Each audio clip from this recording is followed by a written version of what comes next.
Every lottery ticket purchase keeps education in our state moving forward. In fact, the lottery has raised more than $200 million for state school buses to get our students to school safely every day. Then, the lottery helps those students go even further in their education by funding the Life, Hope, and Palmetto Fellow Scholarships. So remember, when you play the lottery, you're keeping South Carolina students on the road to success. Learn more at sceducationlottery.com/betteryou. You're listening to Bill Handel, on demand from KFI AM 640. KFI AM 640 is the Bill Handel Show. I'm Mo Kelly. Yeah, it just did kind of say that. I'm Mo Kelly in for Bill. On this fabulous Friday, we're getting closer and closer to the weekend. You probably know that's the Olympic March. And the Olympics, yes, are coming here to Los Angeles again in 2028. I'm old enough to remember the games of 1984, but as fate would have it, I was actually visiting on vacation a place called Clear Lake in Northern California with friends and wasn't in Los Angeles for the games in 84. God willing, I'll still be alive in 2028 and hope to be able to enjoy the Los Angeles games. But it's very different circumstances, very different feeling of the games in 2028, presumably. America is very, very different. And you can attribute some of that to President Trump and his policies, but I think we as people, how we relate as Americans to one another, how we relate as Americans to the rest of the world. It's just a very different time. And there are questions of how well or how prepared Los Angeles is as a city, how well we're going to be able to conduct these games. Those are real concerns. We know that Mayor Bass has said that it's supposed to be a car-free Olympics, utilizing public transportation to get to all of the venues for all of the events. I don't know how feasible that is, but we know that is a goal of this mayor. And along those lines, there are other concerns about what will travel be like. Will it be easy, going back to the story about the German citizens, will it be easy to come in and out of the country, not just for athletes, but also for tourists and people who want to see the games from neighboring countries or anywhere from around the world?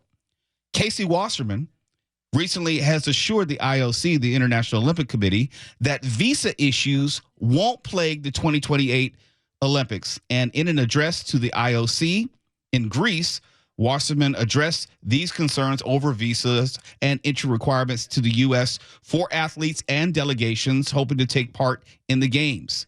Wasserman is chairman of the Games Organizing Committee and assured, and I want to drill down on that word, assured the 105 active IOC members that, quote, irrespective of politics today, America will be open and accepting to all 209 countries for the Olympics.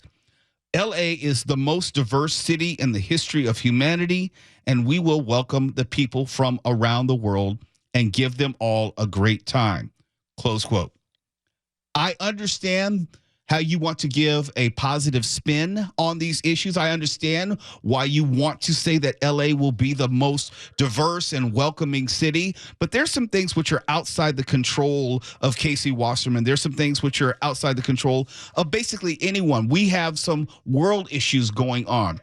We have a relatively new president with a very, very particular and specific outlook and viewpoint when it comes to people who are coming in the country and going out of the country. We know that the Olympics historically has been a place for protest, either during the games or surrounding the games. You have the world stage. There are plenty of historical examples where people would use the Olympic Games to have their grievances heard, their messages seen, and somehow elevating them to a level that you can't get any other time of the year. And since the Olympics are every 4 years, the likelihood of there being some level of protest, be it what's going on in the Middle East, be it what's going on in Ukraine and Russia right now, we don't know where these situations are going to be in 2.5 years or so, but we can assume that there will be world issues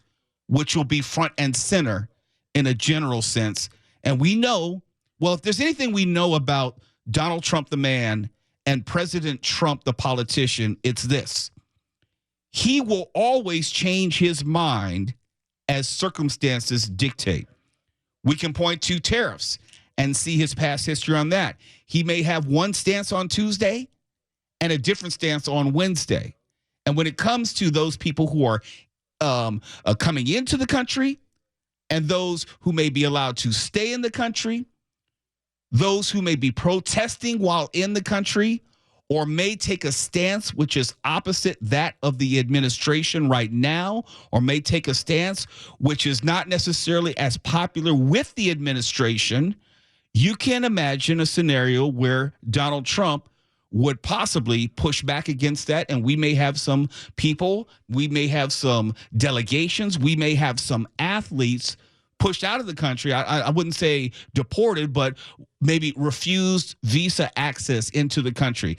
And that's something which is very real, very, very real. We should not somehow limit or somehow believe that Donald Trump, the politician, the person, and also the president would be any different in 2.5 years than he is right now.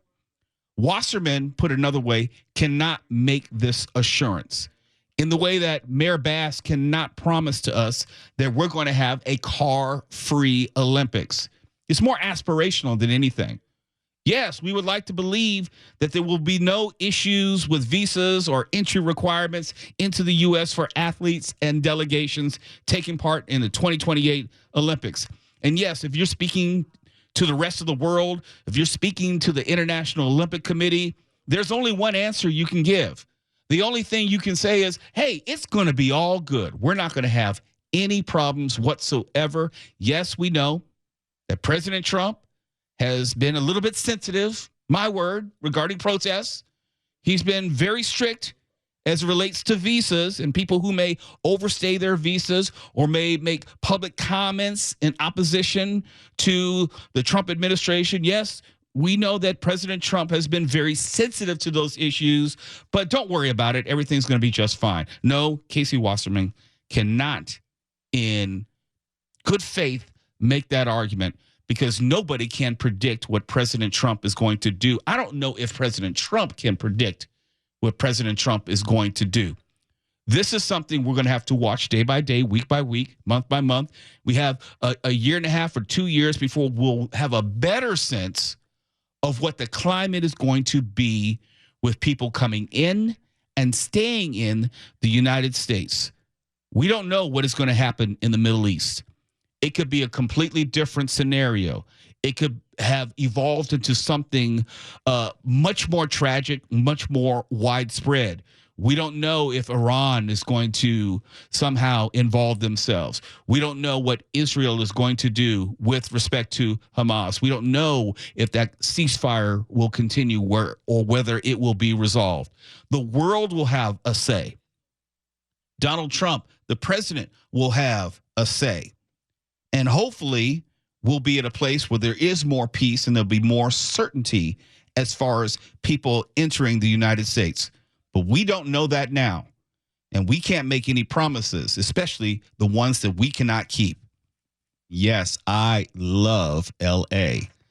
And I'm not blind to all of its problems, blind to all of its warts, blind to all the things which need to be improved. I love L.A., but I'm not ignorant of the issues in and around L.A. because it's home. Home will always be home. I was born in L.A., raised in L.A.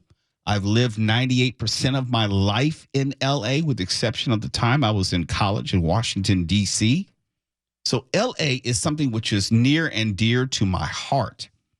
But there are some things, even after all this time that I've spent here, I don't understand about L.A. And this is one of the things that I think people get wrong.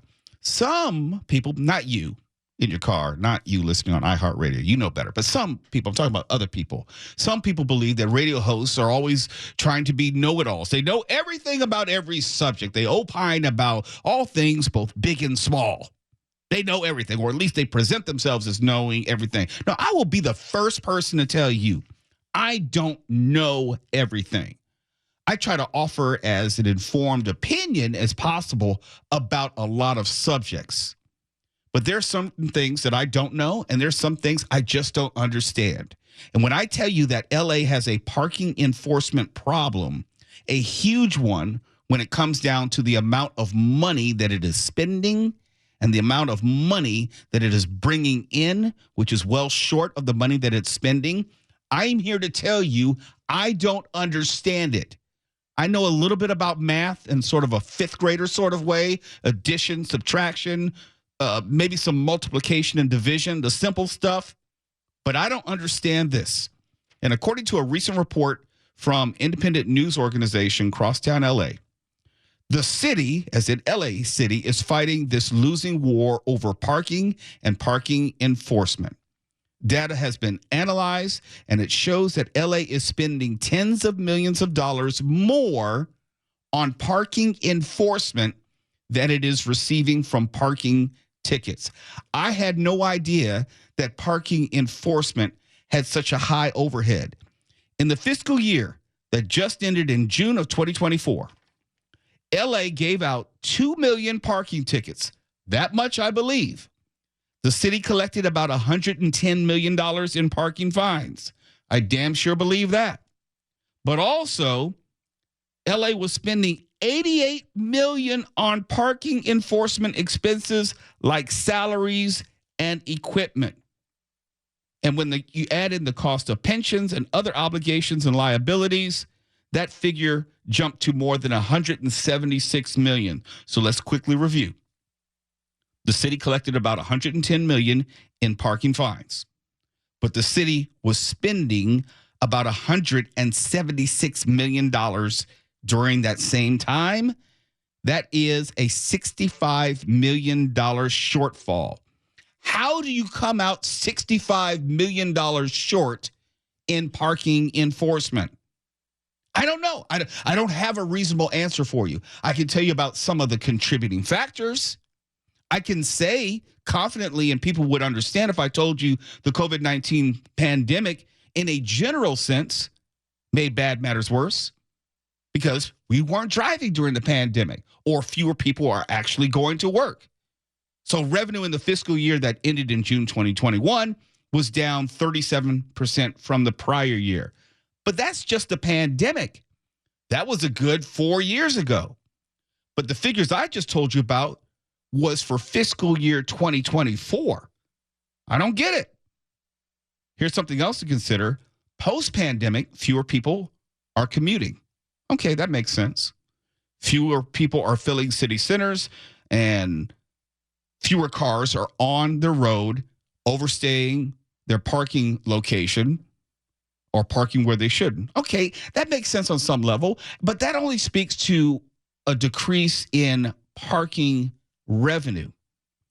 I don't understand what parking enforcement is doing, which necessitates the exorbitant costs of salaries and also equipment.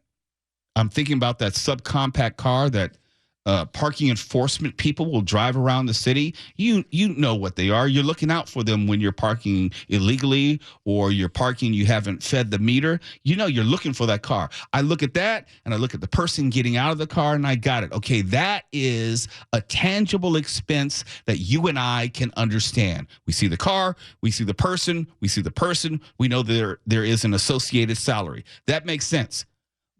Okay, maybe that little thing they're holding in their hand, which they're using to write the ticket. That makes sense. But I can't think of anything else. Clearly there is something else. But I can't think of anything else which actually costs millions and millions of dollars. They said the pensions. All right, then. What else are they using? What else are they needing? What else are they spending millions and millions of dollars on? You would think that parking enforcement would be a cash cow for the city, not a loss leader. You wouldn't think that parking enforcement alone would lead to $65 million in a shortfall.